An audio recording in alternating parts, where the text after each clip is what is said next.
qu'est-ce qui fait cette caractéristique, cette unité, cette typicité des rosés de Pierrefeu, et des rouges aussi, mais c'est vrai qu'aujourd'hui on parle plus rosé. Oui, c'est ça. Voilà. C'est effectivement l'originalité de la situation géographique de Pierrefeu principalement, au-delà des terroirs, au-delà des cépages, c'est cette originalité de situation.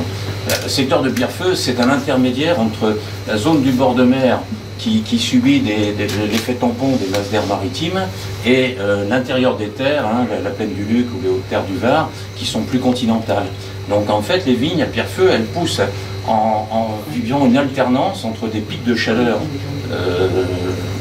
liés au côté continental des masses d'air, et puis des vagues rafraîchissantes que peuvent apporter les brises maritimes quand elles viennent un petit peu terminer leur course après avoir déambulé sur l'air de la Londe. Elles viennent finir dans les fonds de vallon de Pierrefeu.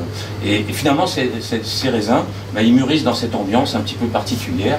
C'est ce qui lui donne un peu cette typicité. Alors moi, en tant qu'œnologue, je suis amené à participer effectivement à la dégustation des rosés et à la construction des rosés des différentes appellations de Provence. Donc vous avez Côte de Provence générique, et à l'intérieur vous avez ce qu'on appelle les sous-régionales, donc Pierrefeu, la Londe, Sainte-Victoire et Fréjus. On est là pour parler de Pierrefeu, mais justement, si Pierrefeu existe, c'est qu'elle a une identité. Ils ont une identité, et cette identité, elle se traduit au niveau de la bouche. Christian l'a bien expliqué, par des vins qui ont vraiment une trame. Je le dis comme ça. C'est-à-dire que au travers des vignerons, au travers des terroirs, il y a plusieurs sols dans Pierrefeu, c'est même une diversité assez intéressante, ça donne une belle complexité. Mais au-delà de ça, il y a des vins qui ont des arômes assez riches, mais qui peuvent couvrir différentes palettes. Il y a des vins qui ont, je dirais, des couleurs aussi qui peuvent être variées. Par contre, il y a un fond commun qu'on ne retrouve pas partout ailleurs, c'est le squelette, c'est la trame, c'est l'ossature.